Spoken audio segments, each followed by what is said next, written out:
जय जय सियावर राम चंद्र जी की जय। गोस्वामी जी महाराज पूर्व प्रसंग में वर्णन किए। मंदोदरी ने नीति युक्त वाणी से रावण को उपदेश करती हुई श्री राम जी से विरोध छोड़ने की बात कही। यह सुन करके रावण बड़े जोर से हंसा और यह कह करके मंदोदरी को समझाना शुरू किया कि सत्य ही नारी का स्वभाव सभय है, अर्थात सभय होना यह नारी का सचमुच स्वभाव है। मांगलिक कार्य में भय होना यह मन का कच्चापन है। यदि यह वानरी सेना इस पार आती है तो यह निशाचर लोग उसे खा करके बड़े प्रसन्न होंगे, सुखपूर्वक जिएंगे और जिसके त्रास से लोकपाल कांपते रहते हैं, भयभीत रहते हैं, उस विश्व विजेता परम शक्तिशाली रावण की नारी सभीत है, डरी हुई है। यह जो भी सुनेंगे वह सब हंसी करेंगे। इसीलिए आपको डरना नहीं चाहिए, ऐसा कह करके रावण ने उनको हृदय से लगाया और विशेष ममता दिखा करके सभा की ओर प्रस्थान किया।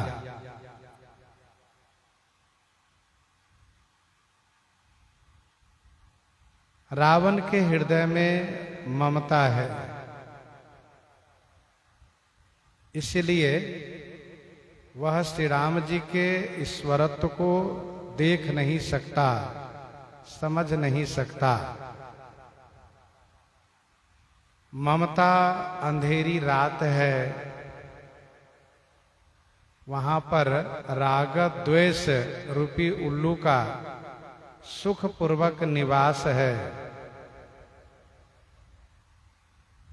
और ये ममता जब तक जाएगी नहीं तब तक प्रभु को रावण समझ नहीं सकता।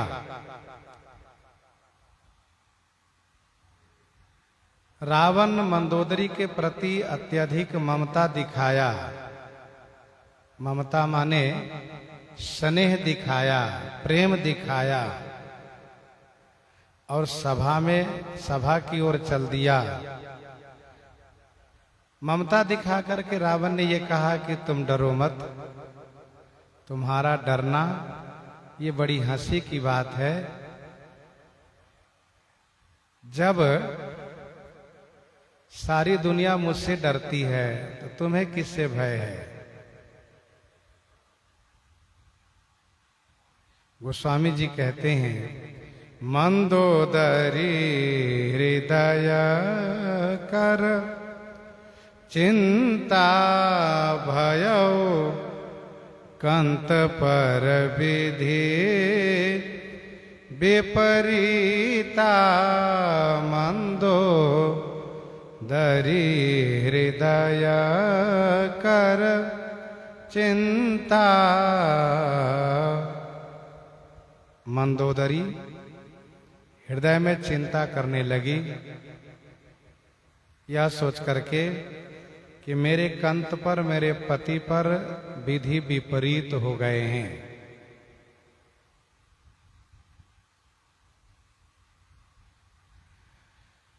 मंदोदरी लंका वासियों के मनोभाव जान करके व्याकुल हो गई थी। वह अपने मन की व्याकुलता को दूर करने के लिए रावण को, अपने पति को एकांत में समझाने लगी, जिनसे अपनी व्याकुलता दूर करना चाही उनसे वह व्याकुलता दूर हुई नहीं। असुर जाति का संहार हो जाएगा, इस बात को लेकर के जो उन्हें चिंता थी, वह चिंता दूर हुई नहीं, बल्कि चिंता और बढ़ गई। मंदोदरी ने स्पष्ट शब्दों में यह कहा कि राम बाण अहिगन सरिसा निकर निशाचर भेक। श्री राम जी का बाण विषैले जहरीले नाग समूह के समान है और ये असुर लोग मेढक के समान हैं। जब तक वह सर्प इस मेढक को नहीं निगलते हैं, नहीं गरजते हैं, तब तक टेक माने हठ छोड़ करके, जिद छोड़ करके कुछ उपाय आप कर लीजिए। तो रावण क्या किया? रावण उल्टे मंदोदरी को समझा करके यह कह करके कि तुम नारी का स्वभाव है डरने वाला, डर जाना ये नारी का स्वभाव है। अरे बानर भालू तो असुरों का आहार है, आने दो। ये बानर भालू जब आएंगे तो राक्षस बेचारे पेट भर के खाएंगे, और फिर जिनके डर से लोकपाल डरते हैं उसकी नारी डर गई हो, ये तो बड़ी हंसी की बात है। इस प्रकार से फिर ठाका मार करके हंसते हुए खिलखिला करके हंसा और मंदोदरी को हाथ पकड़ के हृदय से लगा लिया और कहा, डरो मत, क्या चिंता करती हो। ऐसा कह करके रावण सभा की ओर चल दिया। तो मंदोदरी की चिंता और बढ़ गई। और चिंता क्या बढ़ गई? यही कि मेरा सुहाग भी अब समाप्त हो जाएगा। पहले तो व्याकुलता थी, चिंता थी असुर जाति के संहार को लेकर के, असुर जाति के नाश को लेकर के, लेकिन अब चिंता और बढ़ी अपने अहिवात को लेकर के कि मेरा अहिवात अब नहीं बचेगा। अस कहि नयन नीर भरी, गहि पद कंपित गात। नाथ भजहु रघुनाथ ही, अचल होई अहि बात। आगे कहेंगे, अभी से चिंता है अहिबात को लेकर के।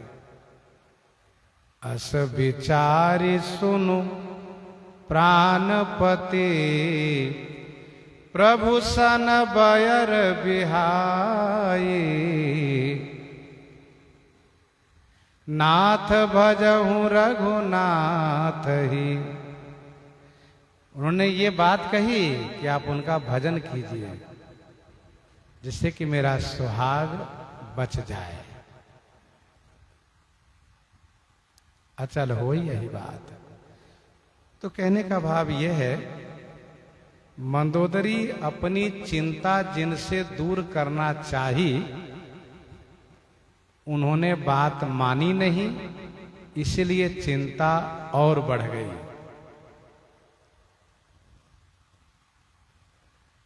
जो अपने हो और जिनके बारे में ऐसा लग रहा हो कि ये नाश की ओर जा रहे हैं, गलत रास्ते में जा रहे हैं, उनको विनम्रता पूर्वक आप रोकिए और वह उल्टे आपको समझा करके बात ना माने, इसका मतलब ये है कि उनका नाश होना निश्चय है। भयउ कंत पर विधि विपरीता, मेरे कंत पर, कंत माने जो कल्याण को विस्तार करते हैं वो कंत, जब मेरे कल्याण के विस्तार करता मेरे पति ही मेरी बात नहीं मान रहे हैं, तो इसका मतलब यह है कि इन पर विधाता विपरीत हो गए, दैव विपरीत हो गए। विधि माने विधाता, दैव का विपरीत होना। और जब विधि विपरीत होते हैं ना, तो अच्छी बात भी बुरी लगती है, क्योंकि काल दंड गही काहू न मारा, काल दंड गही काहू न मारा, हरई धर्म बल बुद्धि विचारा। रावण पहुंचा सभा में बैठा, बैठे सभा खबरी, असे पाई सिंधु पार सेना, सब आए बैठे सभा। रावण जाकर के सभा में बैठा। सभासद पहले से उपस्थित हैं। सभा का कार्य आरंभ हुआ। संदेश वाहकों ने, गुप्तचर विभागों ने रावण को यह खबर जनाई, सूचना दी कि महाराज, आपके शत्रु सेना लेकर के समुद्र के उस पार पहुंच चुके हैं। रावण ने कहा, ऐसा? कहा, हाँ महाराज, सिंधु पार सेना सब आई। अच्छा, ये जो गुप्तचर विभाग के लोग हैं, इन लोगों ने सोचा कि हम महाराज को यदि अकेले में ये समाचार देंगे तो हो सकता है समझा देंगे। चुप रहो, कहना मत किसी से बात। इसीलिए हम सभा में इस बात को उठाएंगे। देखिए, राजा का राजसभा ही एक ऐसा स्थान है जहां जो बातें होती है वह बात सभी के संज्ञान में आ जाती है। आज भी ये व्यवस्था है, राज्यसभा, लोकसभा, वहां सारी बातें होती हैं। तो रावण के सभा में गुप्तचरों ने यह खबर जनाई, खबर दिया कि समुद्र के उस पार सेना आ गई है। पार माने उस पार, पार माने उस पार। बिनु फर बान राम ते ही मारा, सतजो जन का सागर पारा, उस पार। रावण ने अपने मंत्रियों की ओर देखा, बूझे से सचिव उचित मत कहू, ते सब हंसे मस्त करि रहू, ते सब हंसे मस्त करि रहू। बूझे सी सचिव, रावण ने अपने सचिव से बूझे सी माने पूछा, मेरे मंत्री गणों, कुछ प्रमुख मंत्रियों का नाम है, जैसे माल्यवंत, प्रहस्त, माल्यवंत, प्रहस्त, दुर्मुख, वज्रदष्ट, दुर्मुख, वज्रदष्ट, वज्रहनु, निकुंभ इत्यादि श्रीमद् वाल्मीकि रामायण में इन सब का नाम है।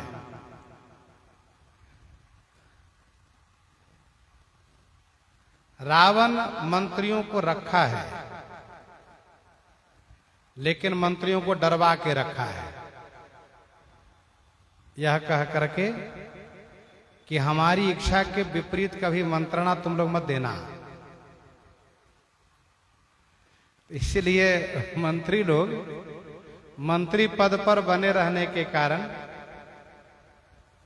रावण के मुंह देखी बात किया करते हैं।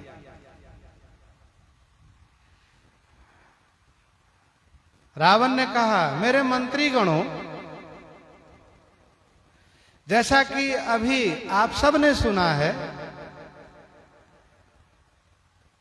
कि मेरा शत्रु समुद्र के उस पार वानरी सेना लेकर के आ चुका है।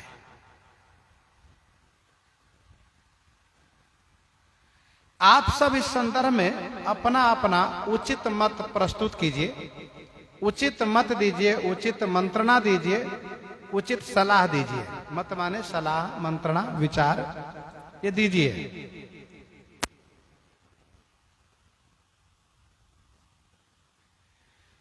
युद्ध कैसे किया जाए, युद्ध कैसे किया जाए, हम लोग उस पार चलने की तैयारी करें कि उन लोगों को इस पार आने की प्रतीक्षा करें।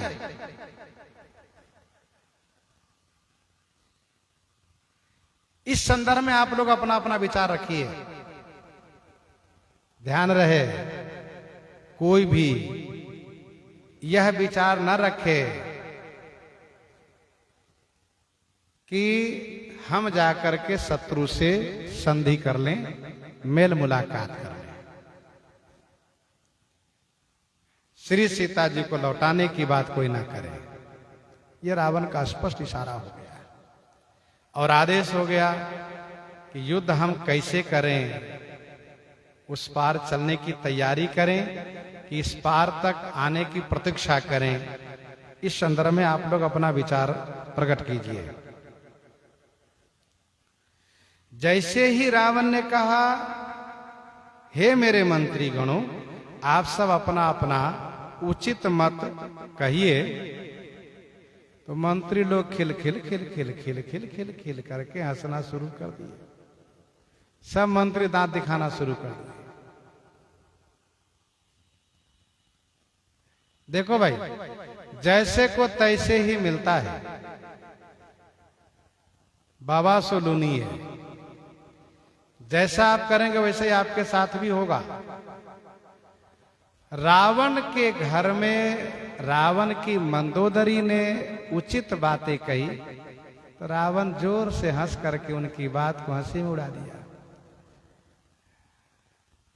वैसे ही रावण सभा में आकर के मंत्रियों से उचित मंत्रणा पूछा तो मंत्रियों ने, सब मंत्रियों ने जोर से हंसना शुरू कर दिया और हंसते हुए कहा, चुप करके बैठिए महाराज, मस्त करी रहा हूं। मस्त करी रहा हूं का मतलब चुप होकर बैठिए, वाह, चुप होकर बैठे रहिए।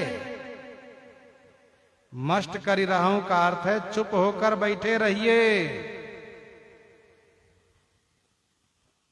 क्या मतलब?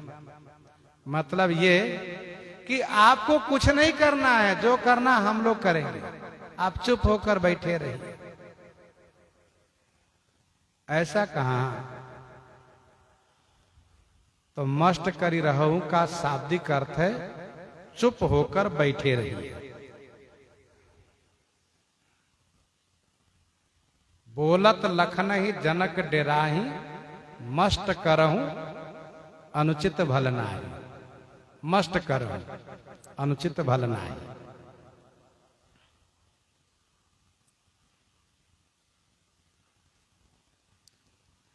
मंत्रियों ने रावण के इस गंभीर प्रश्न को हंसी में उड़ा दिया और क्या कहा, जीते हु सुरासुर तब श्रम नाही, नर बानर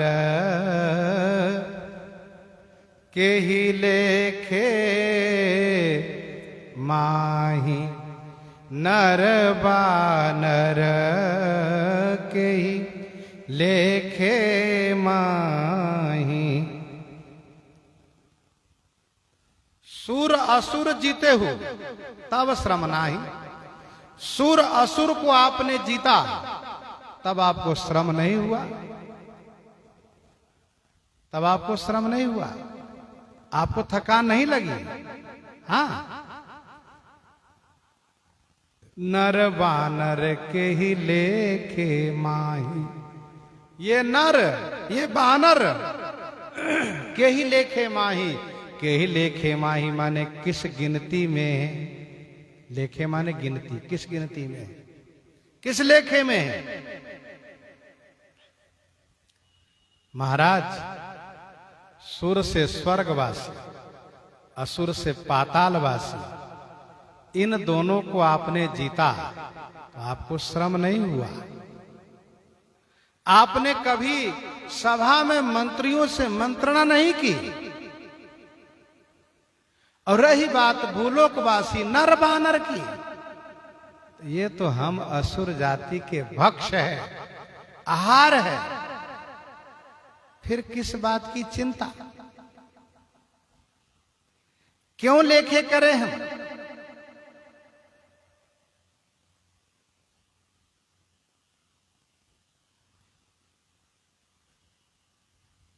जीते हो सुरा सुर तब श्रम नाही।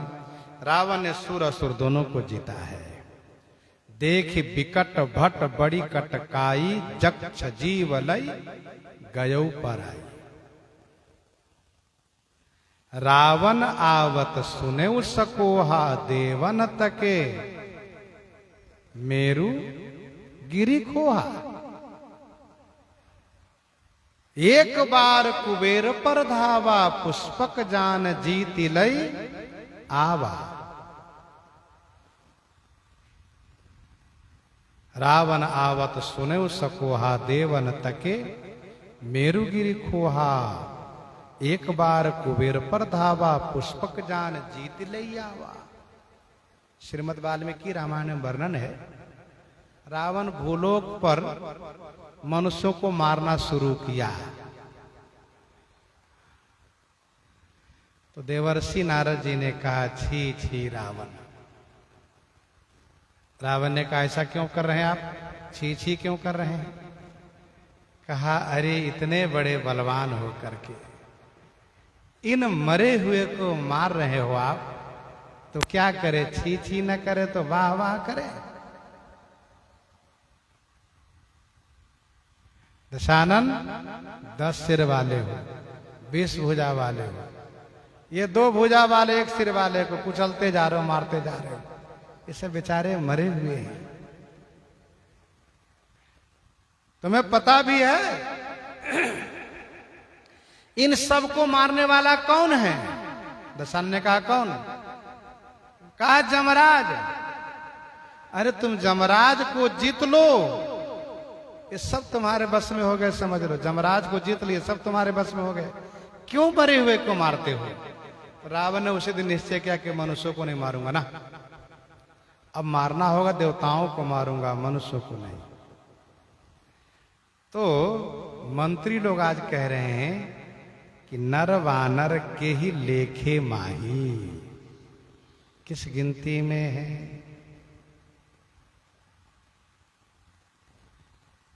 गोस्वामी जी यहां पर एक दोहा लिख रहे हैं।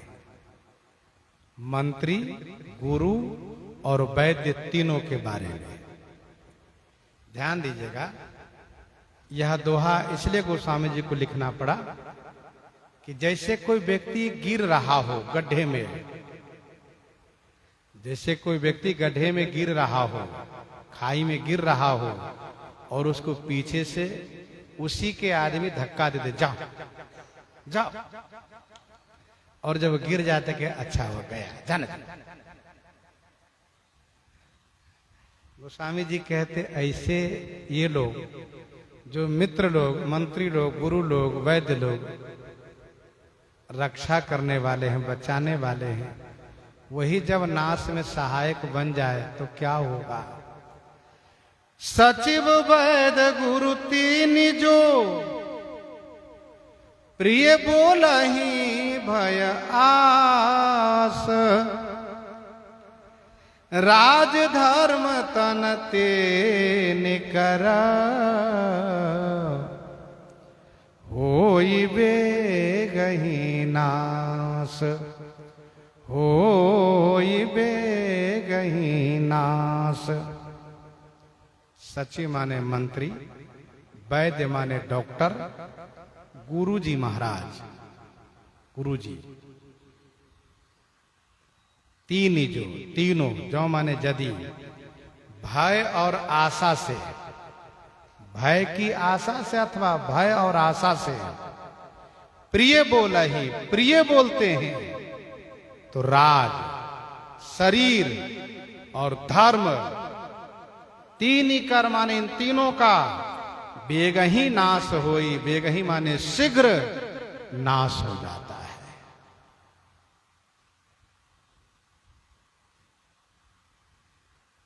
यहां पर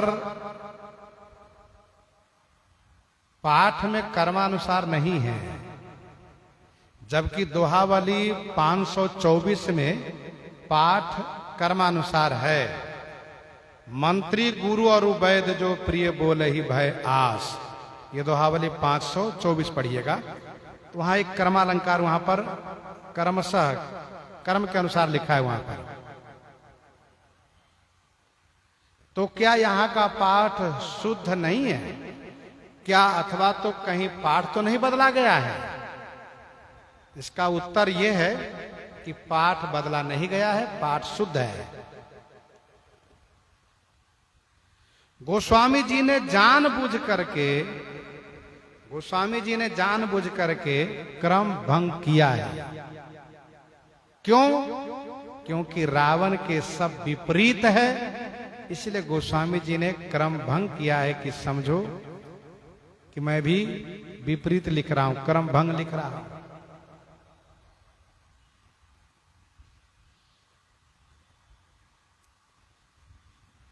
दूसरी सभा में रावण जब सलाह लेता है मंत्रियों से, तो वहां पर भी यही बात सुनने को मिलती है, कहव कवन भय करिए विचारा, नरकपि भालु आहार हमारा।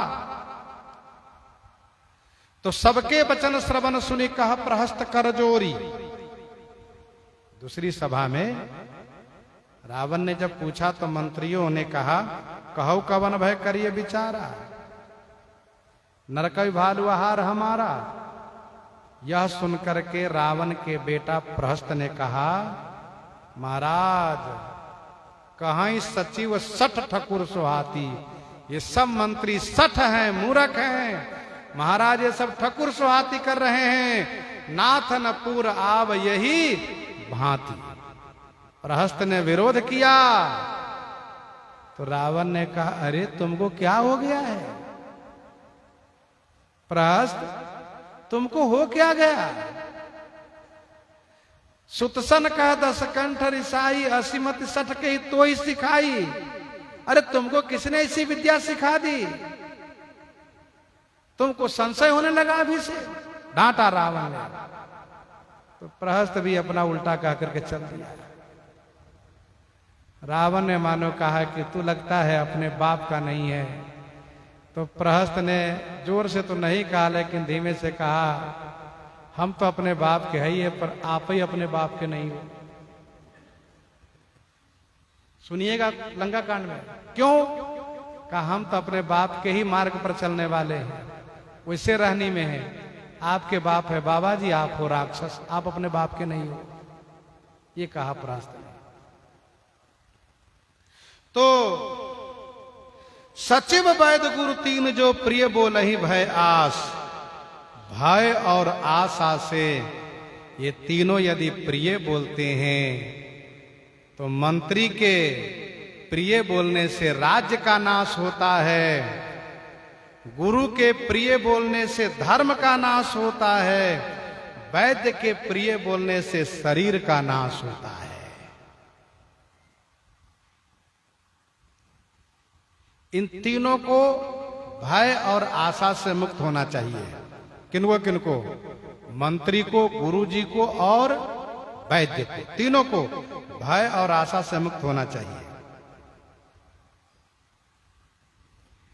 रावण के मंत्री सभय हैं, डरते हैं, सोचते हैं कि हम अपने महाराज के खिलाफ बोलेंगे, विरुद्ध बोलेंगे तो हम हटा दिए जाएंगे मंत्री पद से, दूसरे लोग मंत्री बन जाएंगे और फिर हम बहुत सताए जाएंगे। इसलिए क्या जरूरत है सब बवाल करने के लिए। हमारे महाराज जैसे खुश रहे वैसे ही हमें बोलना है, रहें चाहे जाएं। हाँ, ये मंत्री लोग भय है, सब है, इसलिए ऐसा बोल रहे हैं। रावण का वैद्य भी विपरीत है। सुखेन वैद्य, जिन्होंने श्री लक्ष्मण जी के लिए संजीवनी मंगवा करके जीवित किया, पर रावण के बेटे नाती पोते किसी को भी जीवित करने का प्रबंधन नहीं किया। ये वैद्य की प्रतिकूलता है। और गुरु की प्रतिकूलता है। इनके गुरु कौन है? कहा श्री शंकर जी का, वो भी प्रतिकूल है। जबकि गुरु को, वैद्य को, मंत्री को, तीनों को निर्भय होना चाहिए।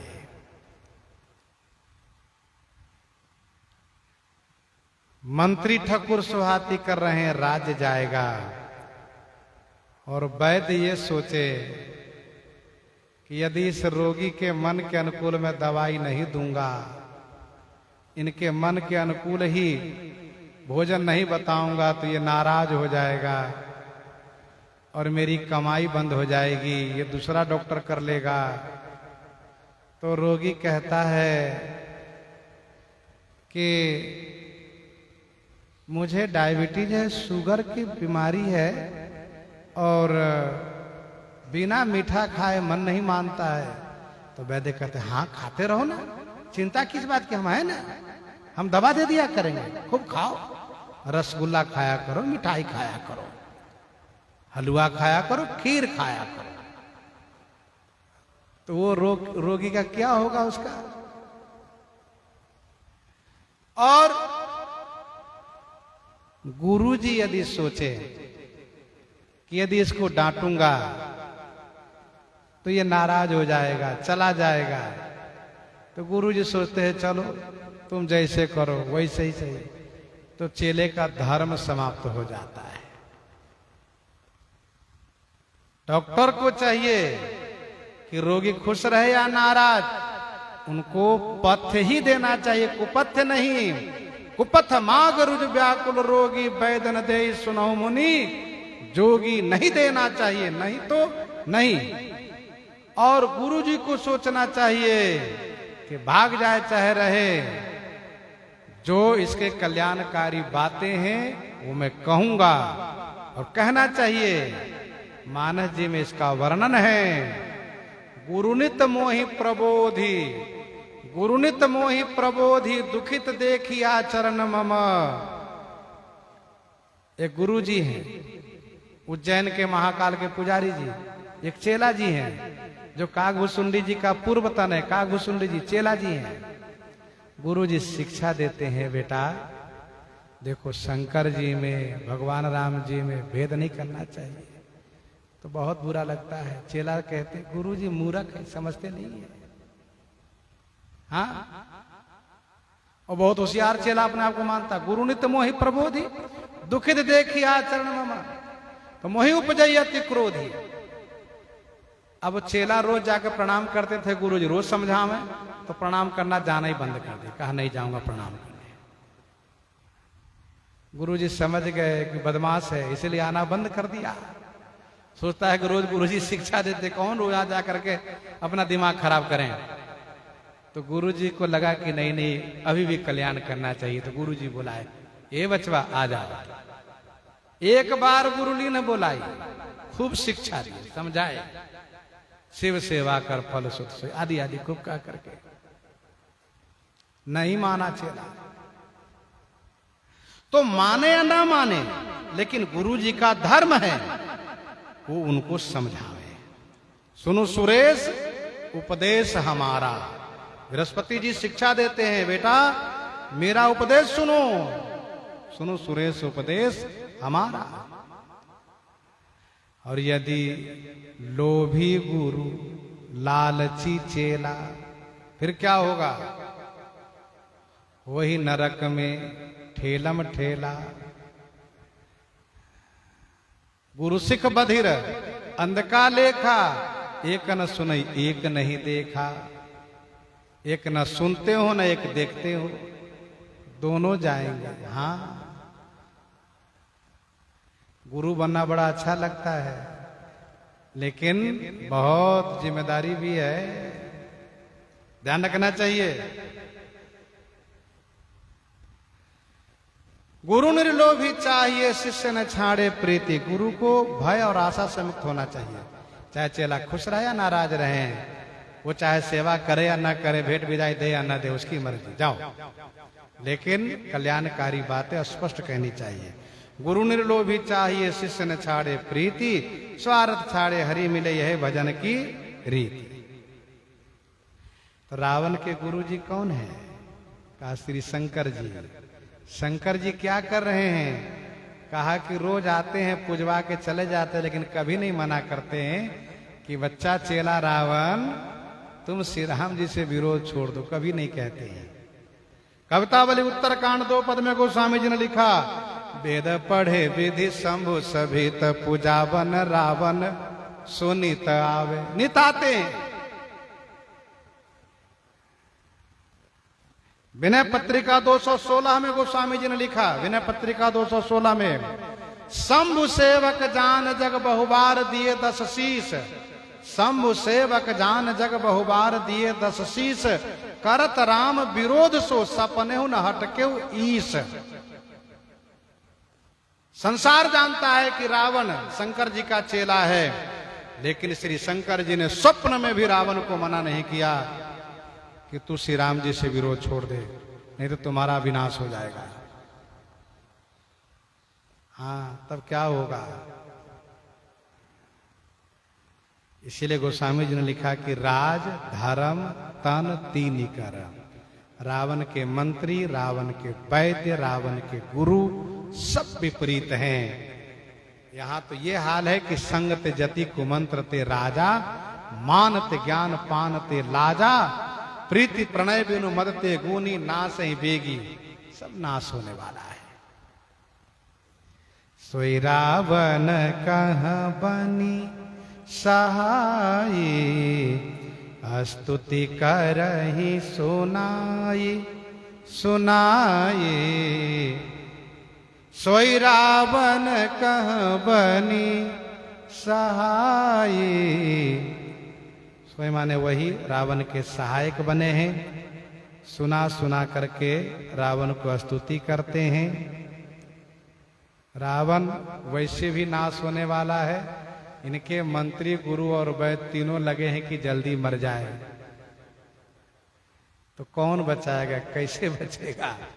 जो मंत्री वैद्य गुरु बचाने वाले हैं, जब यही तीनों लगे कि जाएं, जल्दी मिटे, उसको कोई बचा नहीं सकता। गोस्वामी जी कहते हैं, अवसर जानी विभीषण आवा, भ्राता चरण शीश ते नावा। सुंदर अवसर जान करके विभीषण जी आते हैं, भ्राता के चरण में सिर नवाते हैं, आज्ञा पा करके अपने आसन पर बैठ करके रावण से बोलना शुरू करते हैं। क्या कहते हैं सो श्रवण आगे करेंगे। प्रसंग को यहीं पर हृदयांगम करते हैं, इसलिए कि आज है रथ यात्रा। और जैसा कि हम आप सबको विदित है कि विभिन्न मंदिरों से रथ यात्रा उत्सव के अंतर्गत रथ लेकर के महाराज लोग, महात्मा लोग आते हैं। हम लोग द्वार पर स्वागत सम्मान के साथ खड़े रहते, दर्शन करते हैं। तो ये रथ यात्रा श्री जगन्नाथ भगवान की है। जगन्नाथ भगवान बड़े ही दयालु हैं, करुणामय हैं, और श्री जगन्नाथ भगवान का नाम प्रसिद्ध है। पूरे विश्व में जगन्नाथ के भात जगत पसारे हाथ। भले जो कोई भात ना खाए हो जीवन वो हो, वहाँ पर हाथ फैलाते हैं भात के लिए। और वहाँ कोई कच्ची पक्की का भेद नहीं माना जाता है।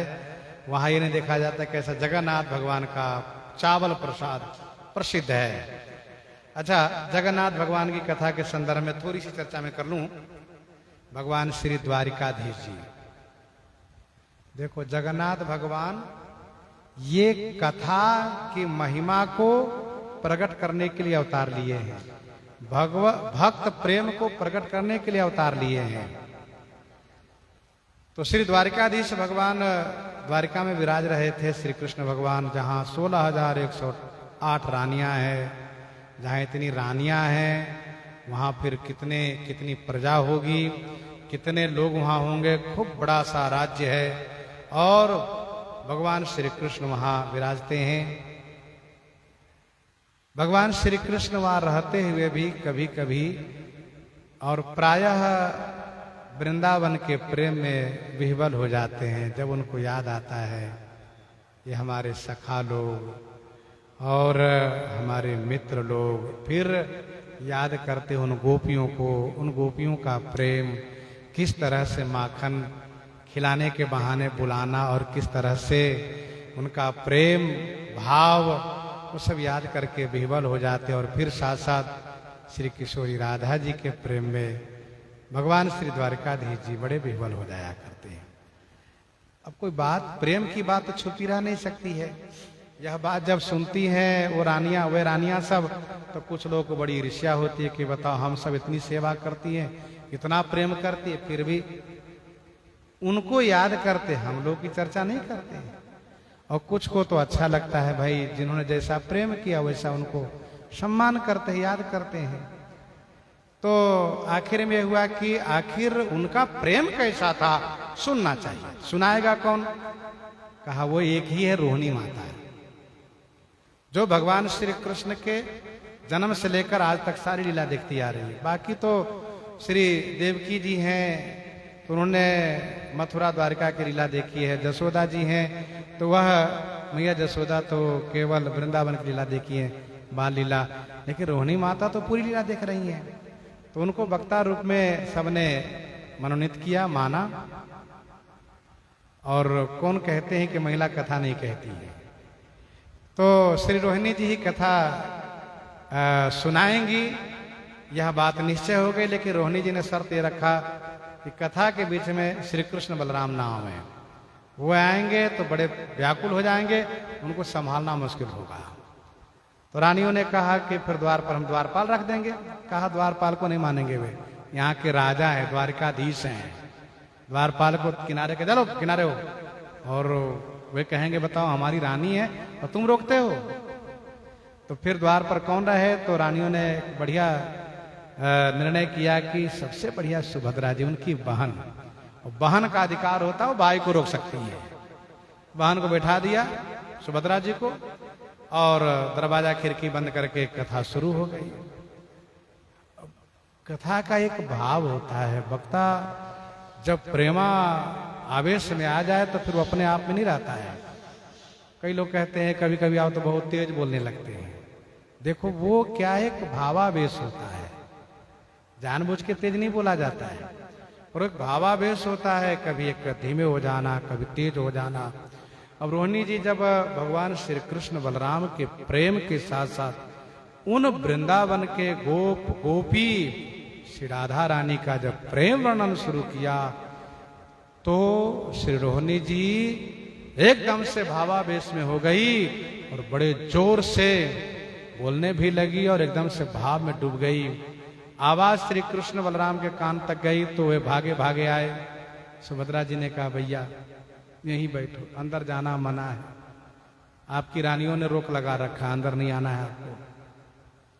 कहा बहन हम यहाँ बैठ सकते? कहा यहीं बैठ जाइए आप। बैठ गए।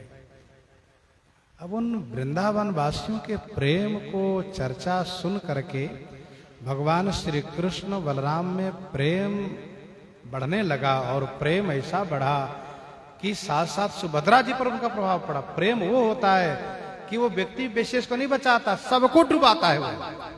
हाँ, फिर वो तीनों के शरीर में एकदम से ऐठन होने लगा और हाथ पांव सबसे मिटने लग गए, एकदम विचित्र रूप बन गया। उसी समय देवर्षि नारद जी आए, देखा ये क्या हो रहा है। फिर भीतर जाकर उन्होंने कथा रोकवाया, बंद कराया।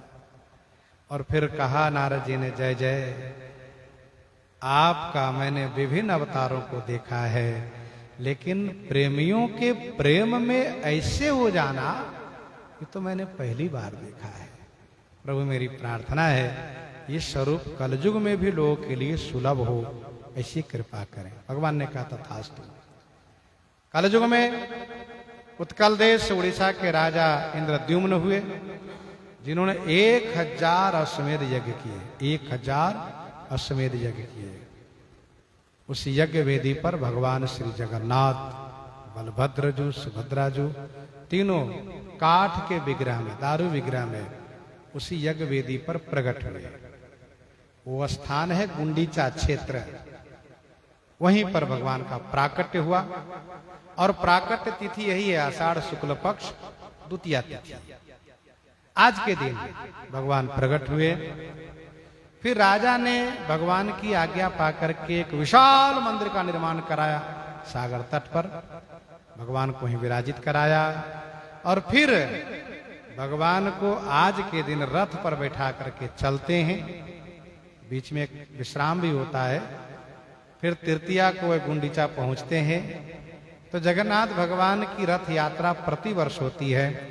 रथ पर आरूढ़ जब भगवान हो तो उनके दर्शन का बड़ा महात्म है। सब दर्शन करके अपने जीवन को धन्य करते हैं।